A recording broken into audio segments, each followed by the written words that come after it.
Okay.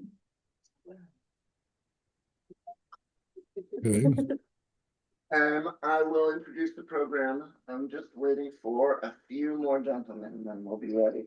Sorry to delay.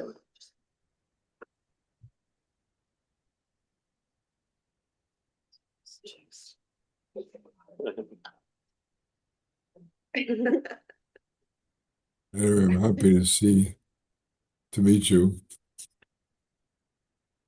Rabbi Yitz, I heard that Beluster celebrated a birthday. Correct. I guess rumors spread quickly, but it's true. Thank you. It's a good rumor. Yeah. All right, I'll say what I have to say, and then we'll hand it over to Rabbi Yitz, and as the latecomers roll in. Last year, as we were preparing for Yom HaShoah, the suggestion arrived that maybe we should talk about non-Jews who suffered in the Holocaust. That was the language that we used. And Hannah Greenberg, who's sitting across from me, said, there's actually a day for that, and it's not Yom HaShoah. To which Rabbi Liz and I sort of responded like, yeah, that's actually true. So maybe we should do something to note that day as well, so that we don't end up in this conflict. So we are reserving Yom HaShoah for Jewish victims of the Holocaust, but we've asked Rabbi Yitz Greenberg to talk to us a little bit about the history and theology of non-Jews who suffered under Nazis. And Rabbi Yitz, I know that, or in our communications, it seemed that you deliberately did not use the word Holocaust with regard to non-Jewish victims. Is that a choice? Well, that's a good question, but it gave me a chance to generalize about the issue. And thank you for offering that background. I guessed a little bit myself that maybe it was a response to the International Holocaust Remembrance Day, which is today.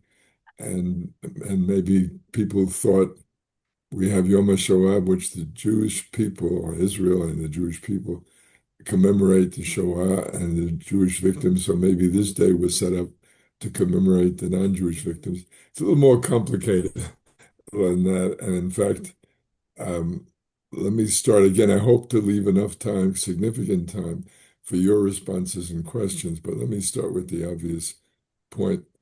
One way of answering the question is how many non-Jews were victimized or killed in the Shoah. So one possible answer is none. What I mean by that is that there are those who insist that the term Holocaust itself is reserved or should be reserved for a description of the unique Nazi decision to exterminate the Jewish people.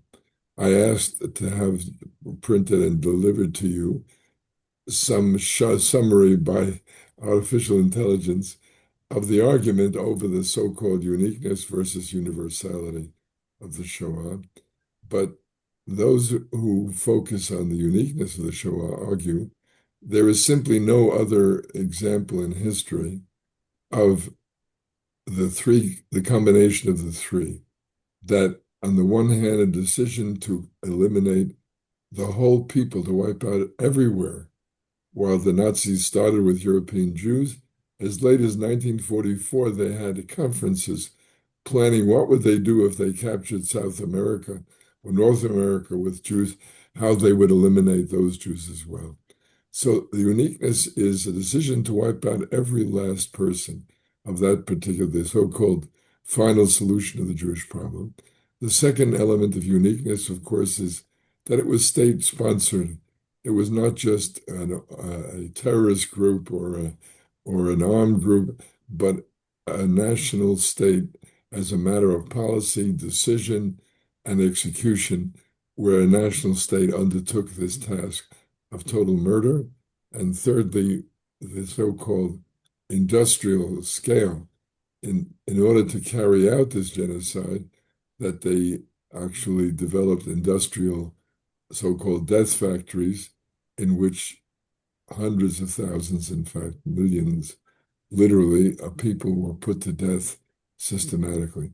So if you use the term Holocaust to refer to the Jewish experience, the unique and total focus on the Jewish people and wiping them out, then the answer to the question is none, because the non-Jewish deaths and victims by the Nazis were not the outcome or the product of the Holocaust. I will call your attention, Professor Stephen T. Katz, who's at Boston University right now, actually runs the Elie Wiesel Center for Jewish Studies there. Katz is involved in a process that's been going on now for more than a decade. It's called the Holocaust in Historical Context. And he literally tries to compare the most famous or the most aggressive, destructive genocides, if that's the word you want to use, in history and compare them, whether in fact they approach or are the same as the Holocaust. So you might want to look at his works, and he's studied everything from the Indians in South America and North America, Aborigines, Australia, one could go on and on. So that's the first answer, but it's a very partial answer.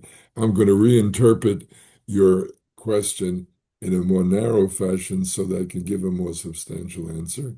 And the answer is, maybe you're asking, how many non-Jewish victims or murdered were there in the machinery of destruction of the Shoah, even if it was not designed to get them, or they were not a target of a total extermination program? How many were killed, not just by the Nazis? By the way, the estimate of Nazi civilian killings, I'm talking now not just about in wartime because of bombing and wartime, but where the Nazis systematically murdered different populations. I'll come back to that in a moment. That estimate is around 13 million people of the Nazi killings. But we're asking how many of those killings, by the way, up to 30 or 40 million civilian deaths in World War II, but we're asking how many of those 13 million targeted killings were done with the machinery of the Shoah, like, for example, in the concentration camps. And here, to make it simply, the closest analogies and the closest groups. Number one, the Gypsies, the so-called Romani and Sinti people tribes. They were mostly found in Eastern Europe. They were judged by the Nazis to be socially unfit and worthy of death. The estimate is somewhere between 250,000 and 500,000 Romani or Sinti Gypsies were killed, and by the Nazis or their collaborators. Now, here again, not all of them were killed in the concentration camps or in the camps that were used to wipe out Jews, but perhaps the most famous comparison and closest in our experience, there was a Gypsy camp in Auschwitz to which tens of thousands of Gypsies were sent. But interesting enough, they lived in Auschwitz for more than a year, and in that camp, they were far better treated than the Jews who were in other camps, work camps, where they were worked to death, starved and tortured and so on. So for more than a year, the Gypsies lived, not exactly in luxury, it's not a 5-star hotel, but it lived in a decent setup, certainly compared to the Jewish prisoners. And then the Nazis decided to follow through on their decision to wipe out the Gypsies. And this whole camp, running tens of thousands of people, we don't have exact numbers, was wiped out in like 2 days. Most of them sent to the gas chamber. So the Gypsies are one example of groups that were caught up in the Nazi killings and murdered, some of them at least, in the concentration camps. Second example, of course, is the Nazis persecuted homosexuals. Here again, not necessarily Jewish at all. About 100,000 homosexuals. It was criminalized in German law. About 100,000 homosexuals, almost all of this was done in Germany itself, were arrested. Some 50,000 of those 100,000 were actually put in jail or in some form of prison detention. Of them, 5,000 or 6,000, in other words, about a tenth of the smaller group, were actually sent to concentration camps where they suffered a high mortality rate. By high, I mean 60% estimated. Again, there are no absolute accurate statistics. This is best judgment of people who've gone through the material. So about 5,000, 6,000, we need about 3,000, 4,000 were actually killed in the camps. Others, again, we don't have numbers, were imprisoned or killed in what was Nazi euthanasia centers. Part of Nazism was the promise of not only perfecting the world, tikkun olam, if you will, by wiping out the Jews, but getting rid of the genetic defectives, people with disabilities, and they actually set up euthanasia centers to which they sent mentally disabled people of that sort, and the thousands were killed of that sort. In fact, in some way, the development of gassing and killing was experimentally developed for the disabled and euthanasia, and eventually some of those people themselves were sent to the killing camps to set up the gas chambers for Jews. So again, our estimate there is something along the lines of 3,000, 4,000 actually killed, and probably another few thousand, how many we don't know, imprisoned or killed in the euthanasia centers. Third example of non-Jews who were destroyed or attacked, killed in the Shoah by the Nazis deliberately, the Russian prisoners of war.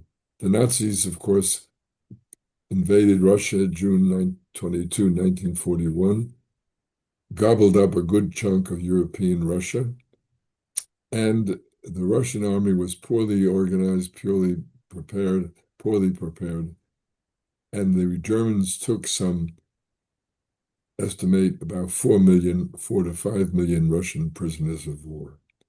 The prisoners of war Russians were treated by what the Nazis called as Untermenschen. They were subhuman. Therefore, they were not treated with any of the obligations of the Geneva Convention. On the contrary, they were starved. They were exposed to bitter, cold winters without proper construction or clothes or blankets, or systematically actually executed. Most of the 3.3 million who died under the Nazi persecution were mostly in POW camps themselves. But from the beginning, what they considered communist political commissars in the Russian army, they appointed literally political officers to supervise the political atmosphere and tone of the army, and they were communist functionaries. They were political commissars, Bolsheviks. So anybody in the prison of war who identified as political commissars or Jews were separated out from these POW camps, sent to Auschwitz and Mauthausen primarily. Those were the two camps where such people were sent. At those two camps, they were systematically murdered. We have no idea how many of the 3.3 million died in Auschwitz and Mauthausen, but clearly there were tens of thousands, if not hundreds of thousands, but we don't have records. So those are examples of non-Jewish victims who in some way were touched by or destroyed by the Nazi killing machine that was set up to take care of Jews. One should add they had systematic attacks on non-Jews, which were separate from the Jewish extermination process. For example, Slavs. The Nazis considered the Slavic people inferior, again, Untermenschen, subhuman, and they concluded that they had to get rid of them to make Lebensraum, that's room for living for the Aryans. In other words, they projected that the German people would expand, they would grow, and in order to make room for them in their lands, Poland, Czechoslovakia, the nearby areas to Germany, you would have to kill Slavs. In order to clear their road for the expanded German Aryan population movement, 3 million estimate. 3 million Ukrainians were killed, systematically shot, tortured, starved, killed mostly by shooting. 3 million Ukrainians. To make room, Ukraine would become the breadbasket, and German so-called Volksdeutsche, German farmers would relocated to Ukraine and would live and build farms and provide food for the expanded German population.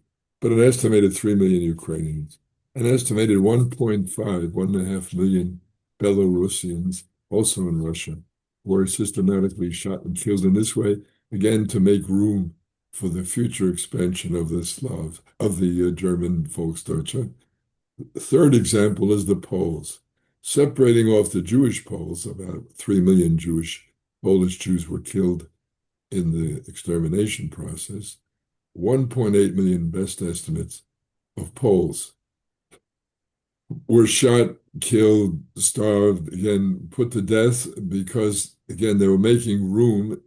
Someday parts of Poland would be absorbed into Germany and their lands would be used for German Volksdeutsche liberation. Incidentally, after the war, there were literally hundreds of thousands of Volksdeutsche who had been transplanted from German soil to Poland, to Ukraine, to these other Belarus. And after the war, they were simply expelled to Germany. They were simply expelled to Germany, and Germans had to reabsorb them to the extent that they were allowed to survive. The Russian army was very angry and very vicious, and it felt very free to abuse, to kill, to rape the people along the way, the Germans, as they fought back from Russia into Poland and into Germany. An estimated 300,000 plus Serbs were also killed by the Germans in part of this process. It's also believed that in Germany itself, primarily, I mentioned the mental defectives, the slow people, the people who suffered from other forms of disability, lack of hearing, lack of blind, and so on, who were treated as inferior, and in order to clean up the Aryan genetics, an estimated 270,000 of them were put to death. One other last example of what I'm talking about, the Polish nobility, when they first invaded Poland, they had in mind they would kill off Poles to make room for Germans, but also they would turn the rest of the population, the Poles, into servants and into the, literally enablers of the German Aryan superiority. So they went in the first round and said they have to get rid of higher level Poles who might serve as nuclei of resistance or nuclei of Polish higher culture and would resist turning the Polish people into slaves and lower uneducated serfs, as it were, of the Germans. And it's estimated in this first year of the Germans invaded Poland in 1939, by agreement with Russia, they divided the country in half. Russia took over half and the Germans took half. During this period, an estimated 100,000 elites, priests, intellectuals, higher educated people with nobility or at least noble history. Poland was no longer a kingdom, but it had families that came back from the old Polish nobility. An estimated 100,000 people were killed. Now, none of the above, however, were the targets of total extermination. And I mentioned the closest we have to literally treating them as they treated the Jews was this gypsy experience, including the gypsies in Auschwitz. Okay, so that gives you some sense of non-Jewish victims, literally, who were caught up in the Holocaust machinery of destruction. Let me, however, explore a little bit further with you. First of all, why do we have an International Holocaust Remembrance Day and as in addition to Yom HaShoah? Well, let me say that already from the beginning, the Nazi attack was so total and so unprecedented that in a way, the locals did not know how to deal with it. And to some extent, the locals, some of them proved to be sympathetic to the Nazis. And that's one of the harsh and traumatic aspects of the Holocaust, is that in the end, the Jews in the different countries, there were high elements of collaboration and participation in the destruction of the Jews. In fact, I tell people that's probably worth noting as Jews. When you ask about Jewish survival rates in the Shoah, the survival rates do not depend upon the Nazis because they were out to wipe out all the Jews everywhere. It does not depend on the Jews because the Jews did their best to stay alive but had very little power and very little chance to maneuver. So very few of them survived. The survival rate depends on the local neighbors' attitudes toward Jews. In places like Lithuania, where they were anti-Semitic and where they actually began to kill Jews before the Nazis showed up, in places like Poland, where a high degree of anti-Semitism existed, Jewish death rates were 90%, and Lithuania 95%. In those places where the local population did not abandon the Jews and did not agree with the German behavior. For example, the famous case, of course, is Denmark, which totally resisted it, treated its Danish Jews. They said, they're Danes, you can't separate them off as Jews and kill them. They're Danes. The Danes stood by them. The Danes, in a very famous story, in a matter of a few days, evacuated 90% of the population, Jewish population of Denmark, to Sweden, which was a neutral country, in a remarkable underground evacuation. And the few Danes, Jewish Jews, that fell into Nazi hands, they ran into 1,000, a couple of 100,000 more. The Danish government continuously asked about them, demanded they be treated properly, returned. And the truth is, most of those Danes survived. Most of them were sent to Theresienstadt, which was a Nazi fake model camp where Jews were kept and supposedly treated better in order to show it to the international community that Germans are not doing all these rumored terrible things. Most of the Jews kept in Theresienstadt were eventually sent to Auschwitz, but the Danes were not, because of the government not abandoning them. One other example, by denial of what's going on. So the locals' attitude, one of the examples where captures it powerfully, the side effect of the locals. Bulgaria. Bulgaria was a Nazi ally, and therefore they were given much more authority and freedom than the other countries where the Nazis, like Poland, captured Poland and totally controlled it. In Bulgaria, the Nazis wanted to kill the Jewish Bulgarians, but the Bulgarians said that the Jewish members of Bulgaria are Bulgarians, not Jews, and they refused to turn them over to the Nazis. So they saved 50,000 Bulgarian Jews were saved by the Bulgarians. That having been said, the Nazis rewarded their ally Bulgaria by giving them certain provinces of Greece territorially. The Jews of Macedonia and Thrace that were turned over to Bulgaria were not considered Bulgarians by the Bulgarians. So when the Nazis asked, they want to round up the Jews, the Bulgarians let them round up the Jews of Macedonia and Thrace and those Greek provinces. They were sent to Auschwitz, and 90% of them died in Auschwitz. So, but again, this reflects the local attitudes, and what's more important, the denial of what was going on. The Russians knew that the Germans were killing Jews, starving Jews, in 1939 and 41 in Poland, but they didn't tell their own population. And when Polish Jews tried to flee, I happened to personally, I ended up going to a refugee yeshiva in Borough Park instead of YU. Changed my life, but I was supposed to go to YU because I was a modern Orthodox Jew. But I ended up stumbling into Beis Yosef. They were mostly yeshiva bachrim and yeshiva students, or they ran yeshivot in Poland before the war. When they saw the Nazis' abuse and killing and so on, they tried to flee into Russia, or at least couple of thousand of the leaders and students tried to flee. They fled to Russia, but instead of greeting them as refugees who should be helped, the Russians treated them like as if they're German spies trying to get into Russia. So the majority of them were sent to Siberian slave labor camps, where many Jews who were sent to Siberia died of exhaustion, work, freezing cold, bad food.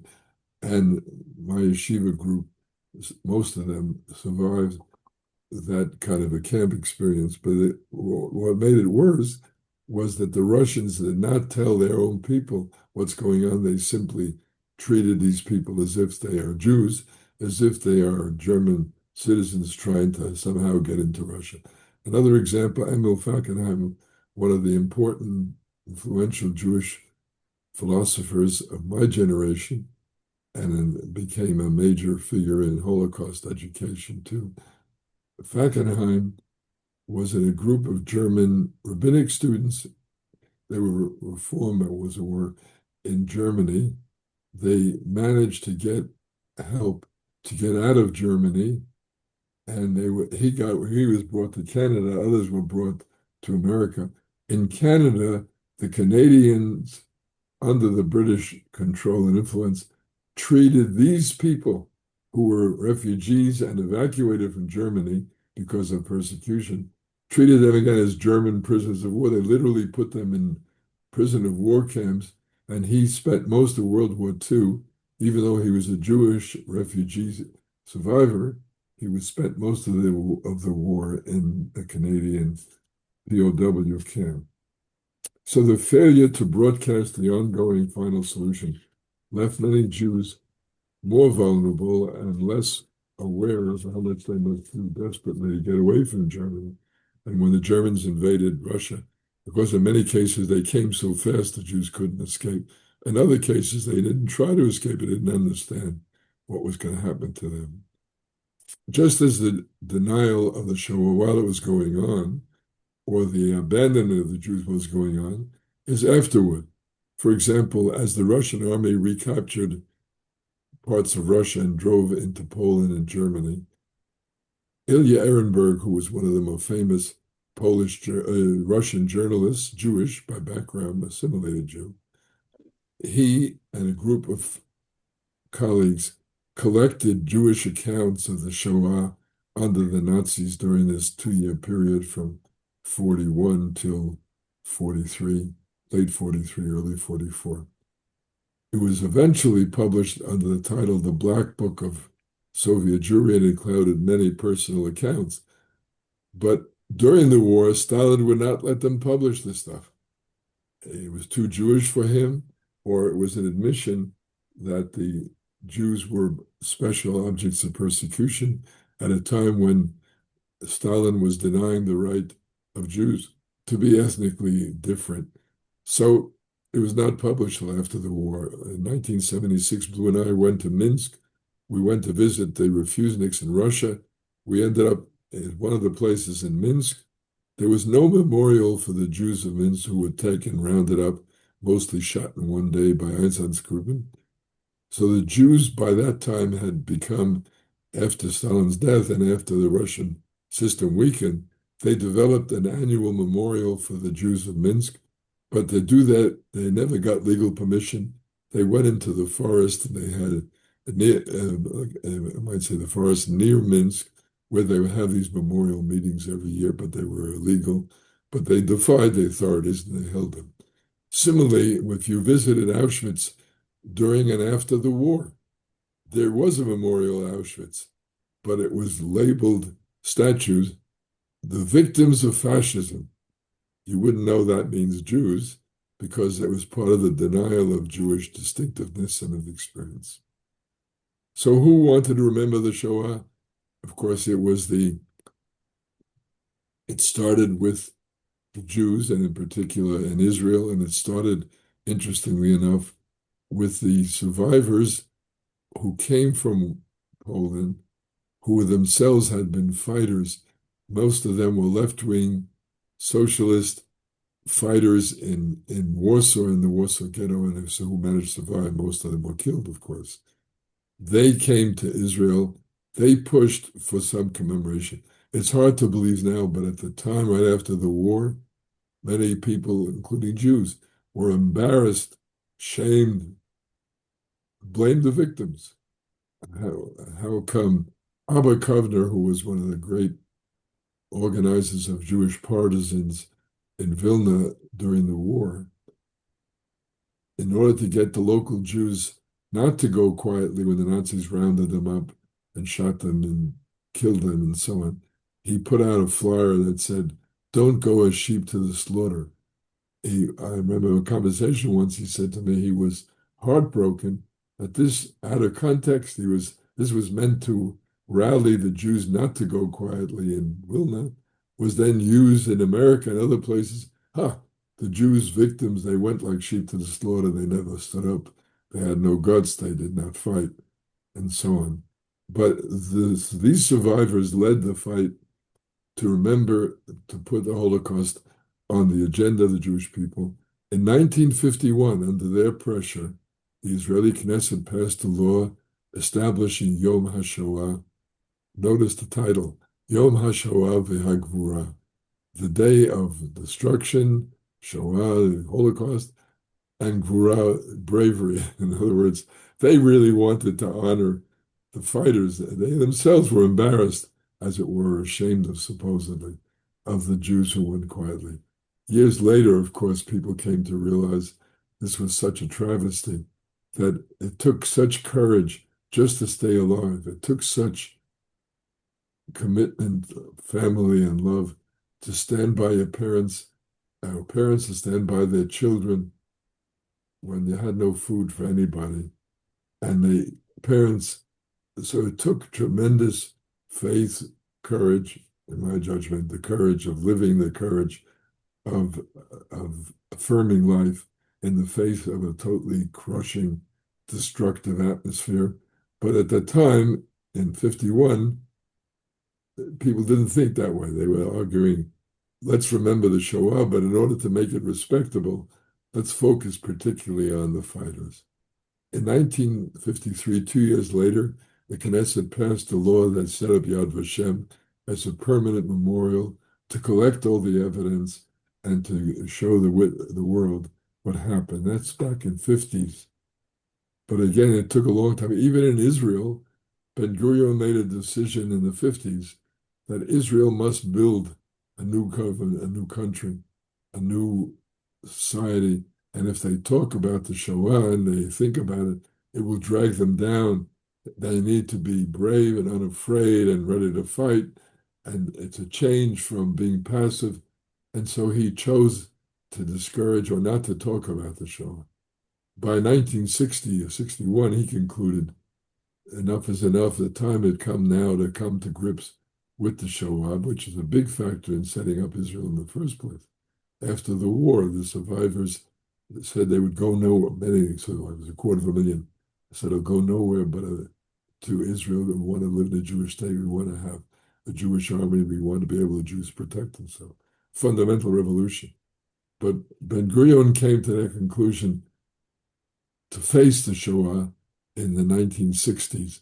And it's, of course, the famous case, the Mossad, the special trained people went to Argentina with a kidnapped Adolf Eichmann, one of the main architects of the Shoah, put him on trial, and that blew open the whole story and consciousness of the Shoah in Israel. Now, but this is 1961. Still, the rest of the world was still very resistant, either because they were ashamed of the way in which Jews were handled by the local governments, or because they simply said it's Jews and they weren't ready to make a fuss about it. But the consciousness of what happened kept growing and growing. And my personal example I mentioned before, Elie Wiesel was a total unknown in the early 1960s. In 1967, the Six-Day War, in the 3 weeks leading up to that war, people thought another Holocaust is coming. The Egyptians announced they're going to push the Jews into the sea. Everybody thought Israel was going to be destroyed in the Arab invasion. Of course, as you know, what happened is a lightning victory totally transformed the image of the Jews and so on. That amazing victory, however, as it were, unleashed the openness to think about the Shoah everywhere in the world. Sharansky talks about how in Russia, the anti-Semites, the majority of the population were anti-Semitic. So they were anti-Jewish, but they were so amazed and so impressed at the Israeli victory in 1967. They always said Jews, they're good businessmen, but they're cowards. They're maybe good chess players or good mathematicians. You discriminate against them, but they can't fight. They were so stunned by the incredible outburst and victory that even anti-Semites talked to Jews like Sharansky and said, my God. As it turned out, it woke up Soviet Jewry also. Many of them were slowly being assimilated and pushed to the wall. They were so excited by the Israeli victory that a lot of them stepped up, and that was the beginning of the liberation of the Soviet Jewry movement. Anyway, all this time, step by step, consciousness of the Shoah, incredibly, when you read about it, it's gripping, it's shattering, it's challenging. The result is it spread more and more. In the 1970s, NBC did a series of miniseries. The first one was on slavery called Roots, and it made a tremendous box office hit. Millions watched, and then they asked, what can we do to match it? And this fellow Gerald Green wrote a miniseries about the Holocaust. And again, they showed it over a week of several days, and it was a stunning response, overwhelming box office interest. So you might say the Shoah, which was neglected and still an insider's issue, exploded into the consciousness. A year later, President Carter, 2 years later, President Carter got into a fight with the Jewish community. He wanted to sell, and he in fact sold jets to Saudi Arabia. The Jewish community was worried that these jets will wipe out Israel's military superiority, very angry at him. The Jews were Democratic voters overwhelmingly. They supported Carter in his first run, but they turned against him for his second run because of this incident. Anyway, Carter was looking for some way of making up with the Jewish people, and with the Jewish community of America.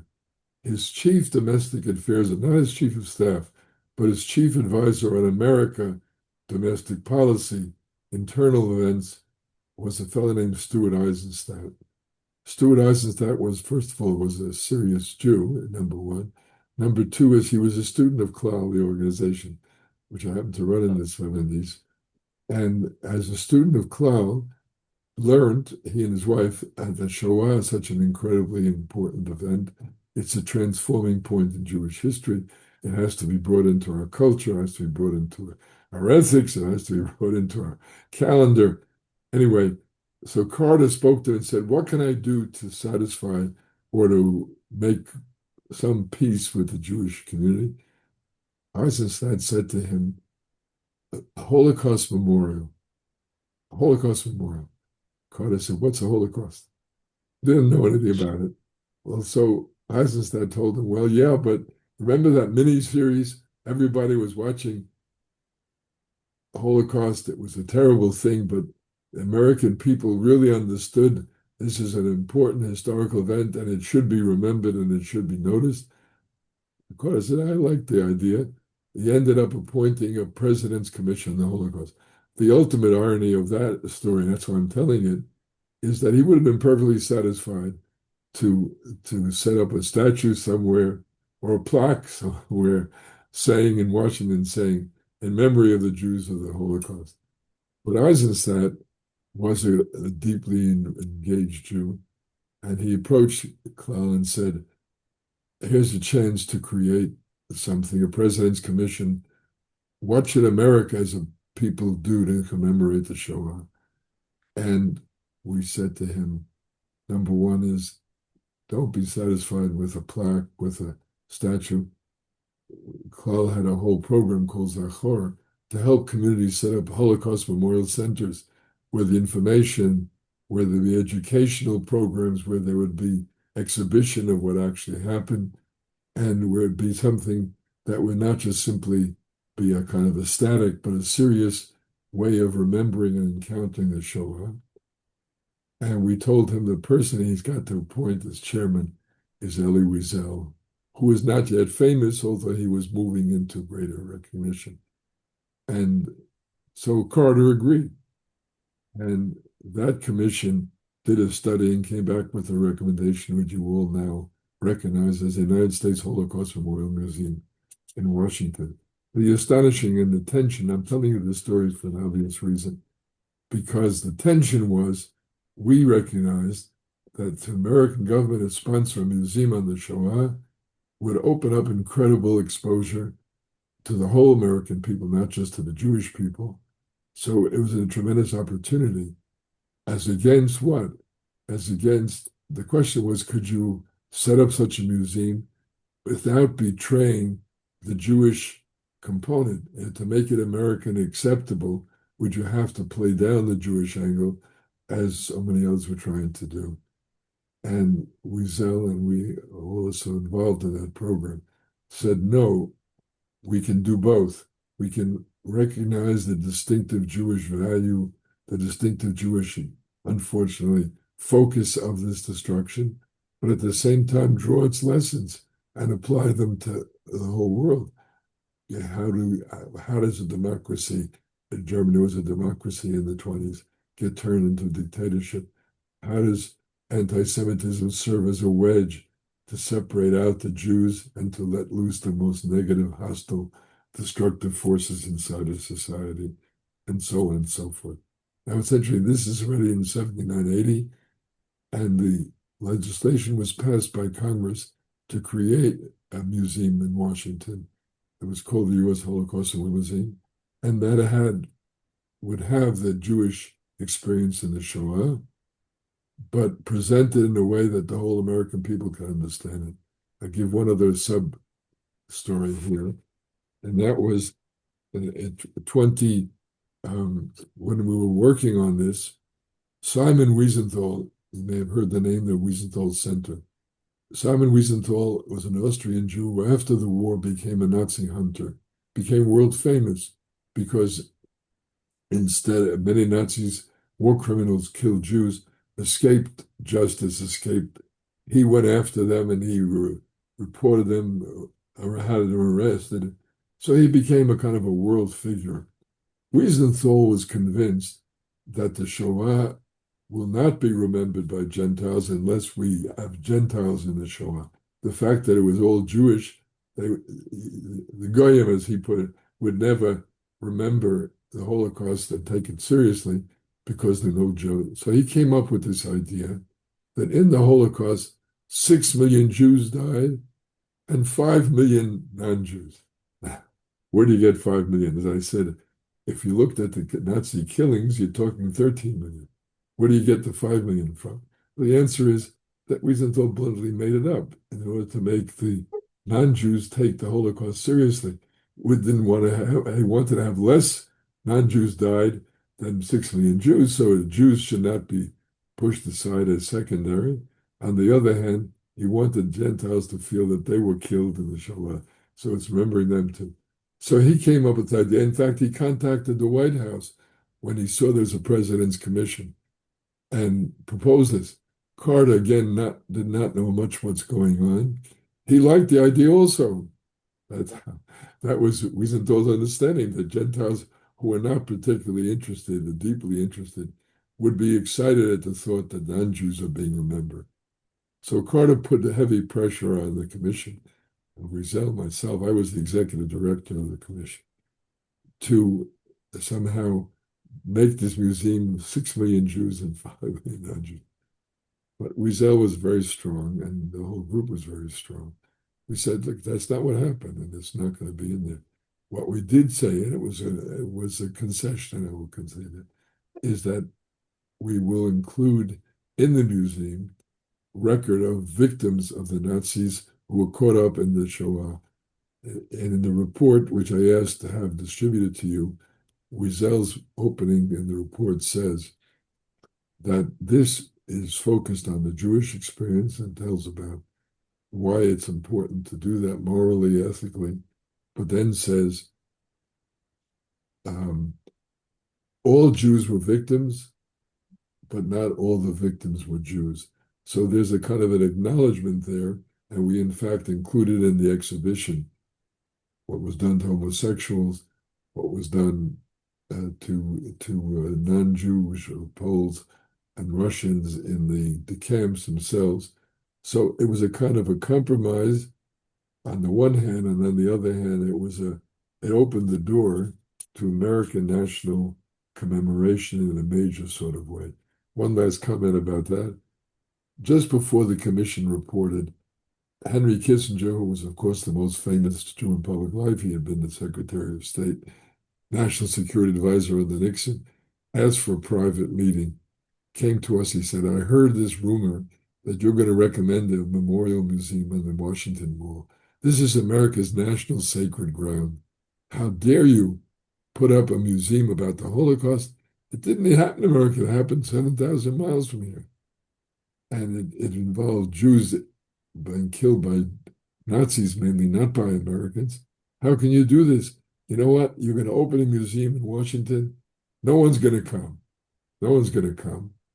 And you can have a white elephant on the National Mall, and people are going to suddenly say, what is this white elephant doing on the mall? What is it doing here? Nothing to do with America. And they're going to say, you know why? Because the Jews control America, and they took their personal agenda and they pushed it on the American people. Well, of course, I still remember Mike. I asked him, why are you so sure no one will come?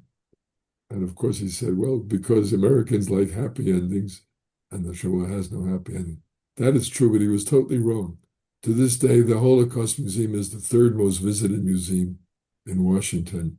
It turned out properly that Americans were prepared to learn from Jewish experience if the Jews communicated it in a serious and prominent way.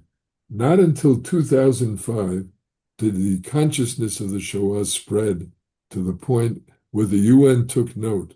And in 2005, the UN declared January 27th, the day the Russians liberated Auschwitz, as International Holocaust Remembrance Day.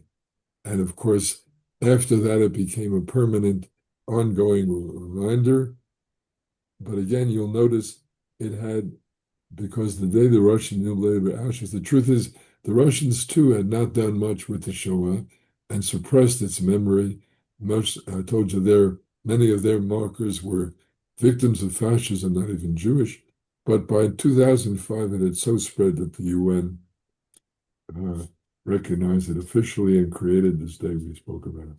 One last comment, I'll throw it up to your comment, which of course is the Shoah was so awful, so horrifying, so destructive, that the truth is that for a period of years, really 25, maybe 30 years, being an anti-Semite was associated, that means you gas children, you burn children alive, you do all these terrible, terrible things. So anti-Semitism became almost like a poison pill. And if you could be an anti-Semite, but you couldn't talk about it, and if you were a political figure, mainstream, you couldn't afford to live that way. So the long short of it was that one of the after effects of Holocaust commemoration was a kind of a delegitimation of anti-Semitism. Unfortunately, we're living through ourselves. It didn't really go away. It just went under the surface because people were ashamed to admit publicly that they're associated with something which is associated with this terrible Holocaust. But as we know now, both in Muslim jihadi culture and in the American radicalization of the left, where it was becoming what we call woke now, where oppressed people are by definition good, and whatever they do is okay. And oppressors, whatever they do is not okay, is bad. And the Jews were identified not as they were victims frequently of discrimination too. They were identified as oppressors.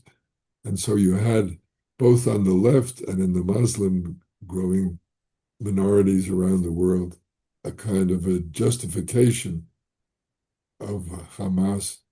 The oppressed people kill, rape, that's okay because they're fighting for their freedom and dignity.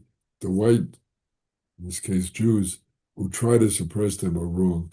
So we are now living through the aftermath where Holocaust commemoration is now no longer the source of a simple defense of the Jewish people and understanding of why we must have the Jewish state, but basically they're trying to steal the Shoah and use it against Israel. In other words, accuse Israel of genocide, accuse Jews of having all the power and control, and saying that the Palestinians are the victims and the Israelis are the Nazis. So we have an unfinished agenda, which has got to be confronted also at International Holocaust Commemoration Day. But I hope I've given you some sense not only of the non-Jewish suffering during the Shoah, but of the continuing struggle to come to grips with this two-edged aspect of the Shoah, that it was totally focused on Jews, that it was an all-out attempt to exterminate the Jewish people, for better or for worse, has to be confronted. At the same time, to be willing to take the lessons and apply them to everybody, and not to try to hide, and not in the present situation try to reverse. We're living through Holocaust inversion, where they literally tried to pin the label of genocide and starvation and abuse on the Jews and on the Israelis. It's a kind of inversion, having denied and there was a whole period when the Holocaust was so devastating that anti-Semitism was illegitimate, but also those people who were trying to be anti-Semites were tempted into trying to deny the Holocaust and the crime of the Holocaust.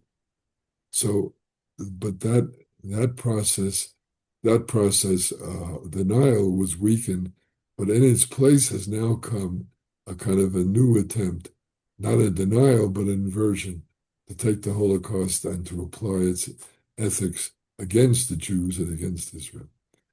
Sorry I took quite so long, but I would like to throw it open to you for your understanding and your reactions. Are there any? I'm curious if there are any of our international students for whom I think International Holocaust Memorial Day actually speaks to them more personally.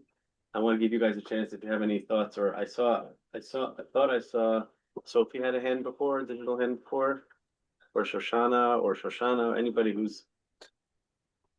Well, if not, we have questions in the room. If you're going to raise your hand digitally, because Rabbi Yitz is pinned, so I can't see you. Yeah, I just don't want to get on the chain. Yeah. Okay. So Josh, go right ahead. Hi, Rabbi Yitz. It's an honor, and thank you for everything you've done, specifically in this area.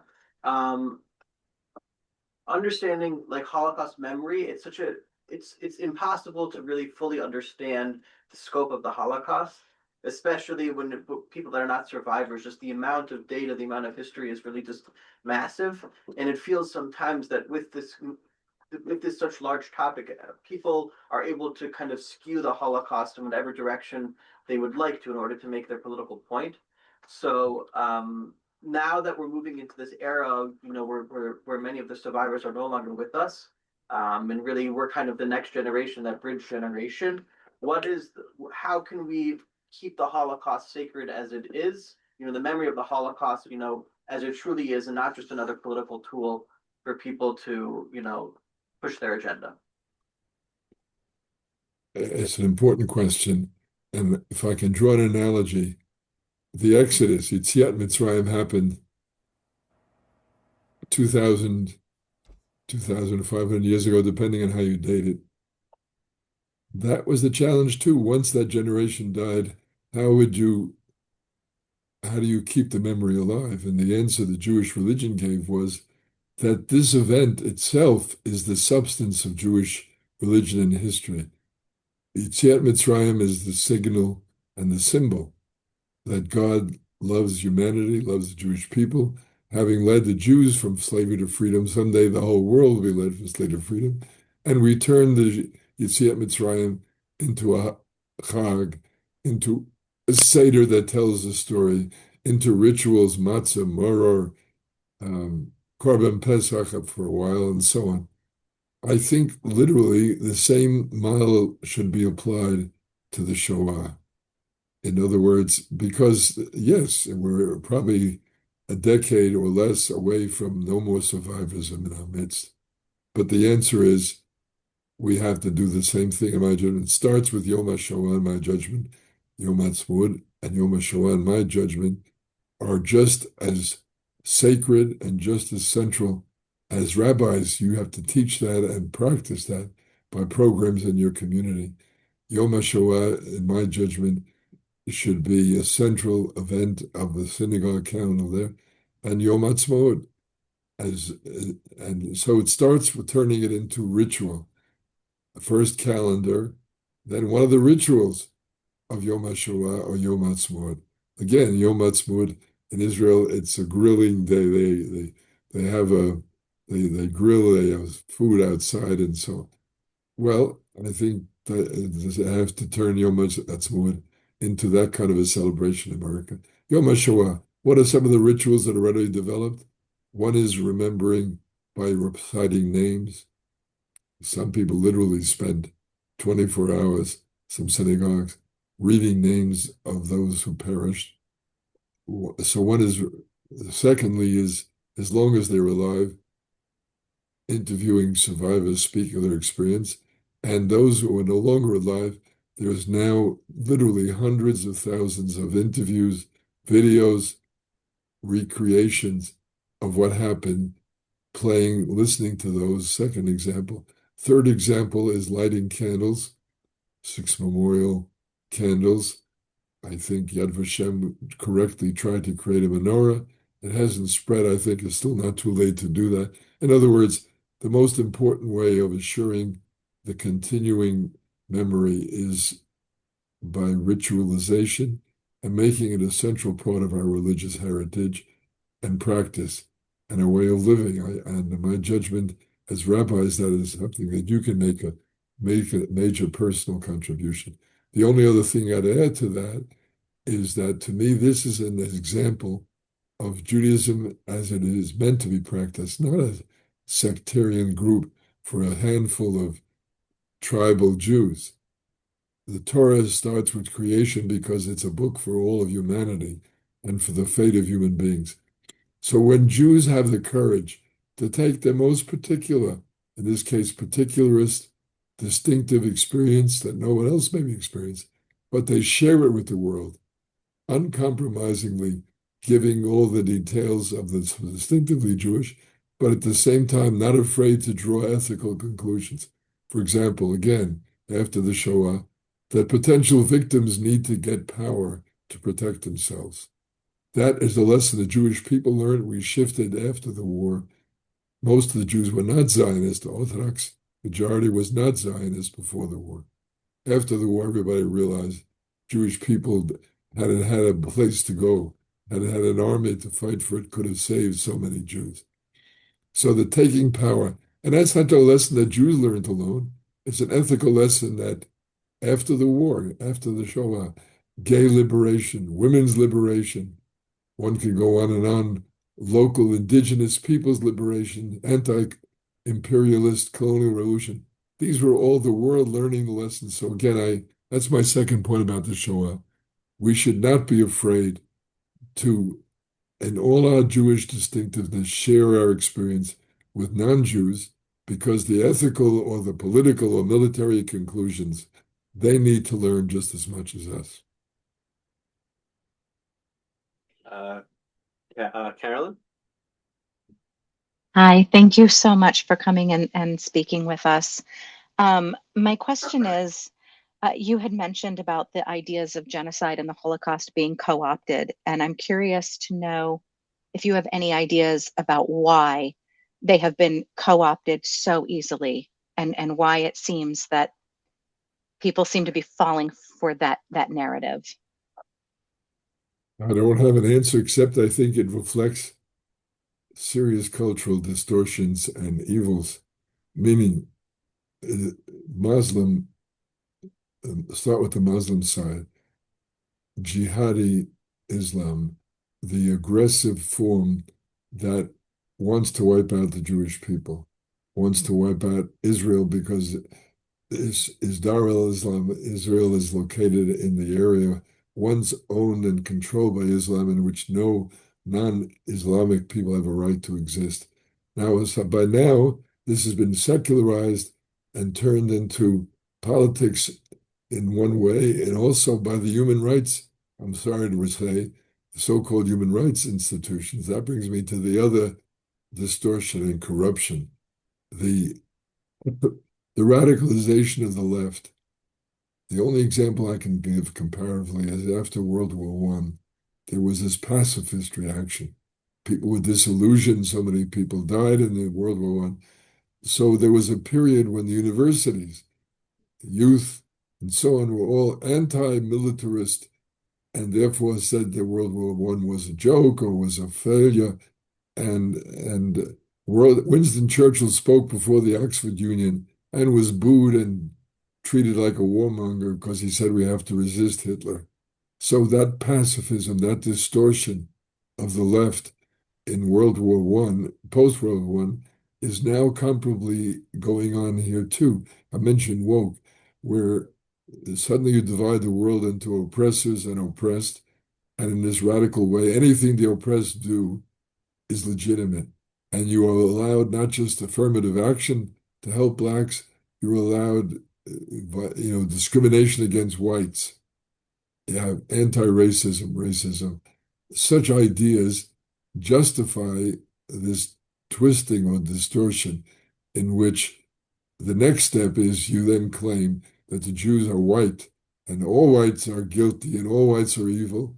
And the Jews are white because they're oppressors, because they're successful. That's the definition of oppressors, they're successful.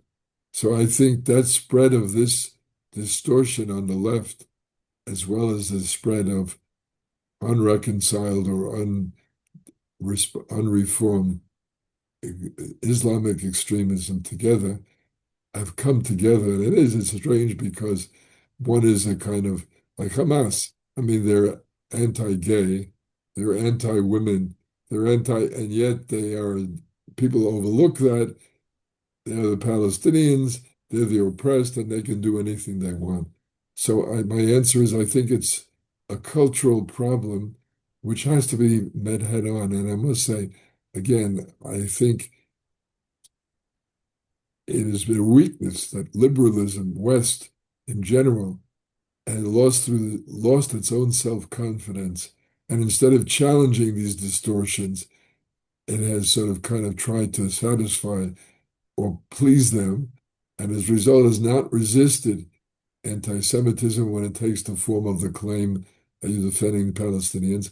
So the attempt to seize the Holocaust and genocide and these things and use them against the Jews is not resisted, is not the challenge, is not dismissed as false witness. So what I'm saying, therefore, is not only that we have to stand up, but we have to help the liberal culture, the mainstream culture, recover its own self-respect and defend these rights and defend this truth against this distortion and against this claim that there is a kind of not a true independent morality, but only morality of victim and of oppressor, which I think is a distortion. It reminds me of the Torah's warning, separate from not to lie, is lo tatem mishpat avyon. You can't allow the Torah does ask for special help and special consideration for the poor and for the avyon and for the weak, for the vulnerable. But it says you must resist turning the thing into that lo tatem mishpat avyon, even if it's a case or an issue of a judgment of the poor. You can't abolish morality and say, no, whatever the poor, that's good, that's legitimate. So it's the challenge of being helpful and being protective of those who need help without selling out the fundamental that all people, including those who are weak and victims, must be helped to live up to moral standards instead of justifying whatever they do. But that same failure, that justifying whatever the anti-colonial revolutions did, led to, like Idi Amin in Nigeria or in Nkrumah in Ghana, where the original revolution, or Arafat in Palestine, the original revolution turned into dictatorship, racism, anti-Jewish, anti-white, and that's a major challenge that the Jewish people has to help face, which is that to correct this distortion before it ruins morality of the society, before it ends up that the left itself is totally corrupted. Thank you. I think we'll take one more question from Noah, and then we'll say thank you.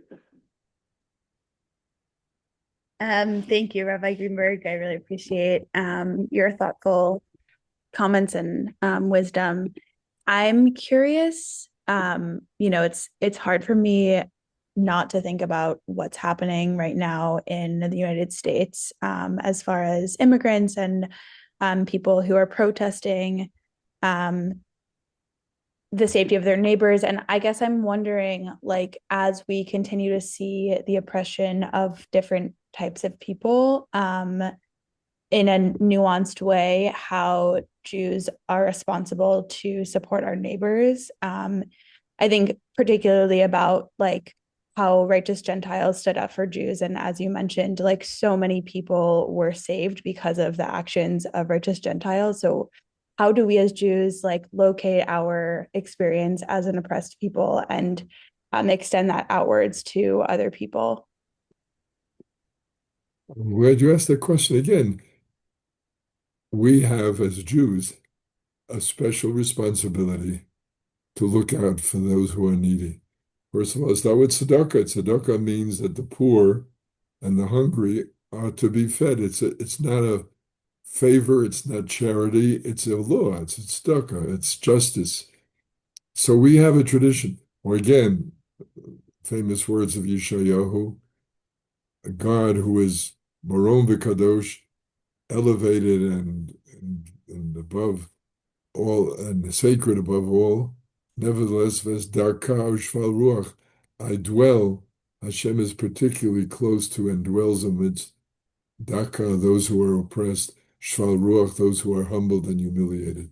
We do have an obligation, and I think again, as modern Orthodox Jews, that we have a commitment to social justice, and that includes being aware of the deprivation and the suffering and the oppression and the discrimination against blacks and others in our society. We can't ignore that. That having been said, it's a battle and it's a judgment call.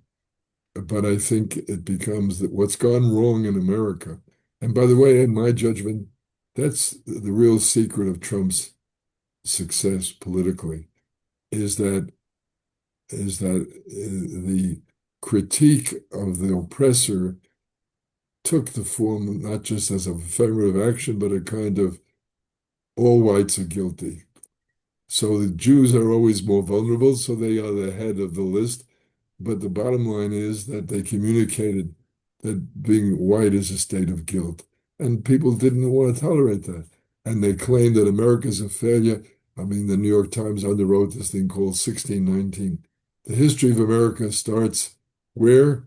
With Jamestown, the first slaves being delivered in Virginia. I mean, so as if all of American history is about slavery, oppression, and terror.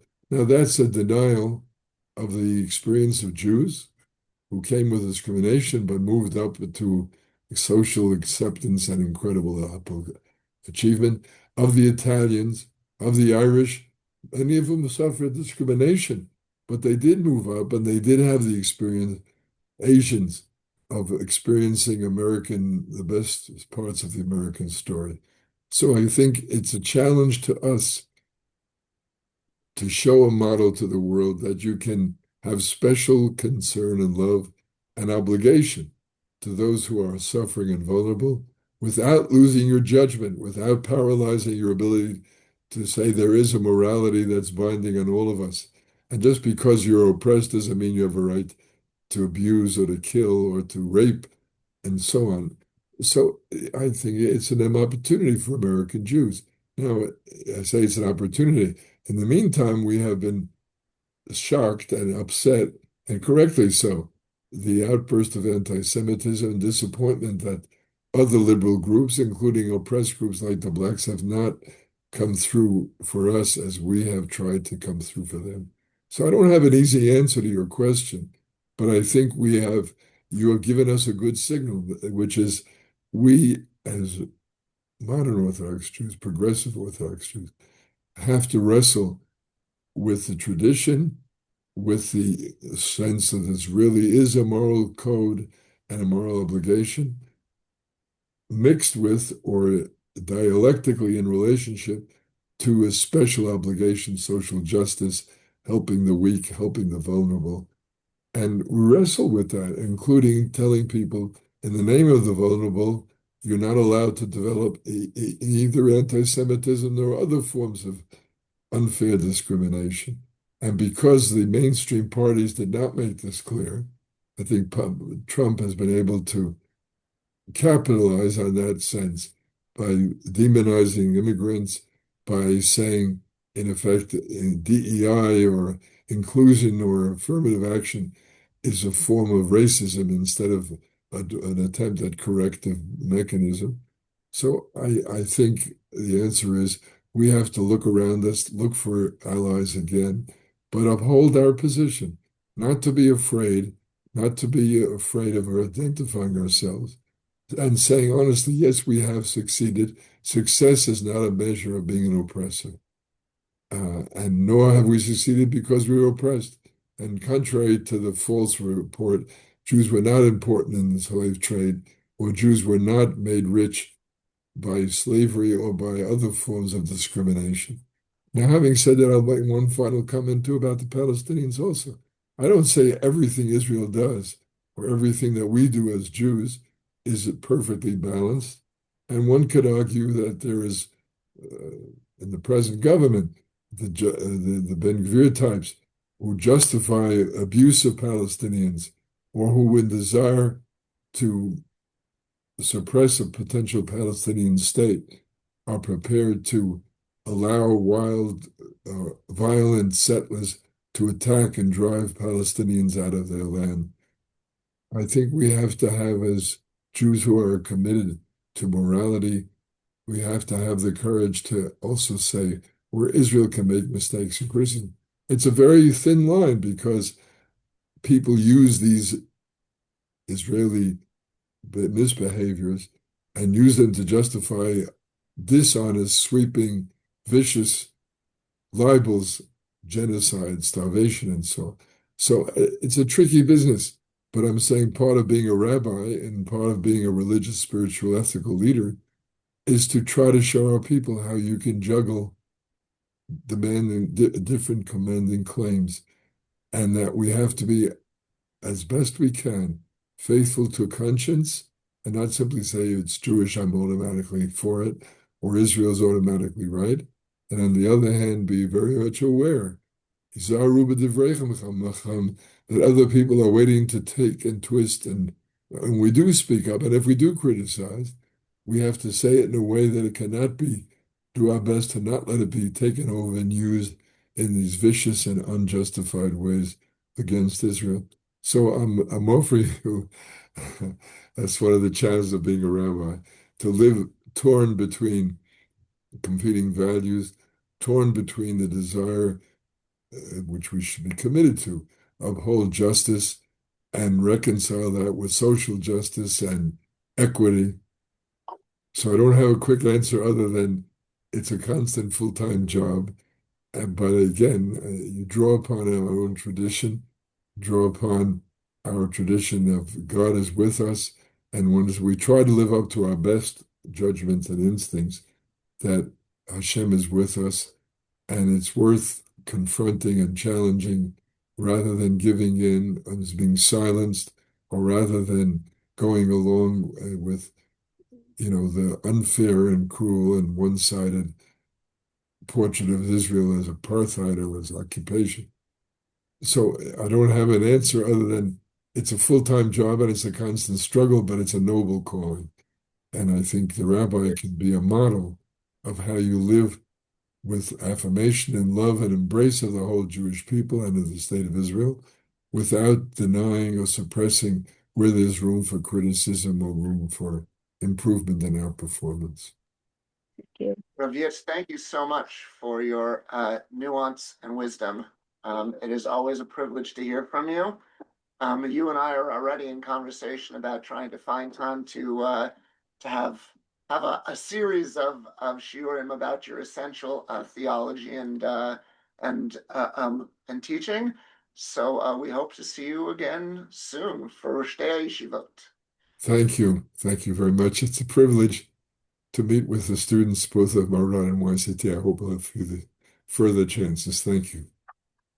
Yishar Koach, thank you so much. YCT students, we're headed back upstairs. Yeshivat Maharat, thank you for hosting this event. Thank you, Dr. Chagai. Thanks so much, Rabbi Yitz. Please send our best to Blue as well. Be well. Thank you. Thank you very much. Yeah, I guess. Yeah, and because I got it.